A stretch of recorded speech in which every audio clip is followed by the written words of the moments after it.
time to come. Basis of unity mula sa mga pahayag ng ating mga kasama. Basis of unity, bakit natin itinatayo ang Save the Philippines Coalition? Una, tayo'y nagkakaisa sa matinding krisis na hinaharap ng ating bansa. Morally, politically, economically. Agree? Pangalawa, kailangan sagipin ang inang bayan. Save the Philippines. Agree? Pangatlo, kailangan ng paalisin si Bongbong Marcos. Agree? Pang-apat, kailangan constitutional succession. Maupo si PP Inday Sara. Agree? At panglima, kailangan natin tulungan si PP Inday Sara maisulong at tunay na pagbabago. Agree? Yan ho ang limang basis of unity ng ating kinusang Save the Philippines Coalition. Kung tayo'y lahat nag-agree niyan, agree ba ang mga doctors? Agree ba ang mga lifesavers? Agree ba ang mga frontliners? Agree. Tayo tayong lahat. Huwagin natin si Attorney Raul Lambino upang pangunahan ang ating panunumpa sa watawat. If I repeat, I can say a few words. Rob, thank you for the most wonderful reaction to the most wonderful speech of Attorney Vicky Rodriguez. All those who have spoken their pieces, nakakakilabot at nakakapanindig balahibo. Tapos, meron akong narinig na komento doon kanina. Kung ang panawagan ay Marcos resign, paano kung hindi mag-resign? Anong gagawin natin? So,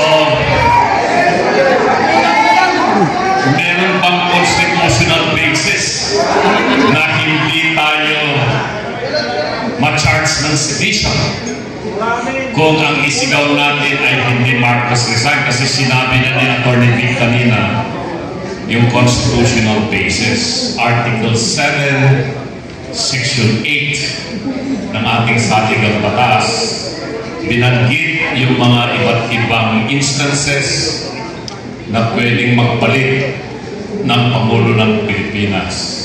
In case of death, in case of resignation, in case of permanent incapacity, and removal from office. So, removal from office is also constitutional, but how? Para hindi maging seditious. There are two instances. First, yung gusto nilang gawin kay BP Inday Sara. Impeach and convict so that she will be removed. If you can do that to the Vice President, to the Ombudsman, to Justices of the Supreme Court, to the members of the Constitutional Commission, you can also do that to the President as we have done against former President Joseph Estrada. Hindi ba? Pero hindi gagawin ng mga congressmen yan eh. Hindi nila i-impeach. Hindi rin i-convict yan ng Senado.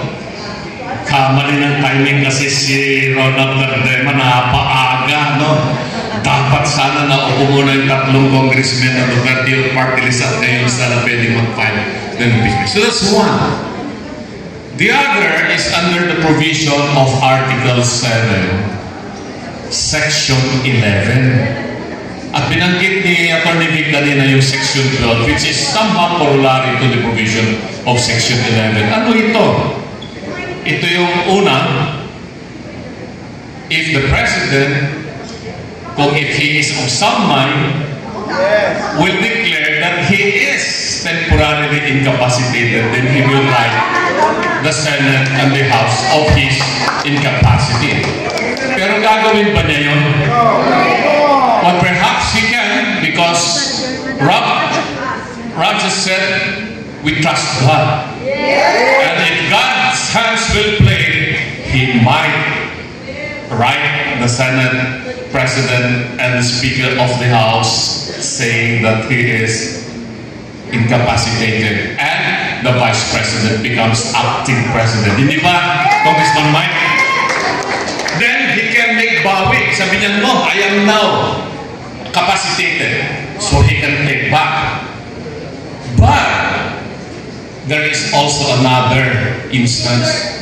If majority of the members of the cabinet say that he is incapacitated, then the Vice President becomes the President.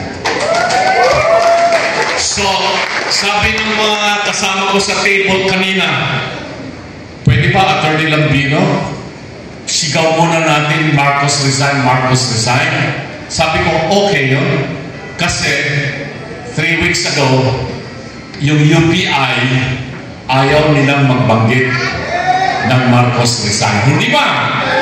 Nagkaroon ng konting hindi pagkakaunawaan dyan during the first day of the rally.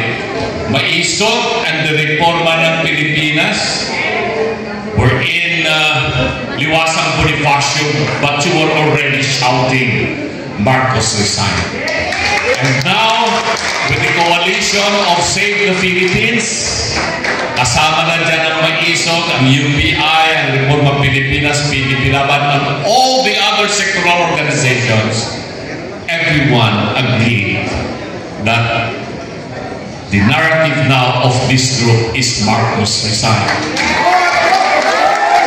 So we are now on that stage and have agreed. That's why we are all gathered here. But if he doesn't resign, then we go to the next level. Ano yung isigaw natin? Ano yun? Sabi dyan, nakalagay yun. BBM, you are fired. Katulad ng ginawa nila kay Iis Bersamin. Did he resign? No! He did not resign. He was fired. So, we gave him that mandate. We voted for him. Attorney Vic said, nabudol tayo lahat. So we can now withdraw, and we are withdrawing that mandate. Then the cry would be, you are fired. And with that, tapos na yung paliwanag ko ng konti. So let's now raise our right hand and we recite together. Panunumpa sa watawat ng Pilipinas. Ako ay Pilipino. Buong katapatang nanunumpa sa watawat ng Pilipinas. At sa bansang kanyang sinasagisag na may daman at tarungan at kalayaan na pinakikilos ng sambayan ng makadiyos, makatao, makakalikasan at makabansa. Mabuhay ang sambayan ng Pilipinas. Mabuhay ang mga Pilipino.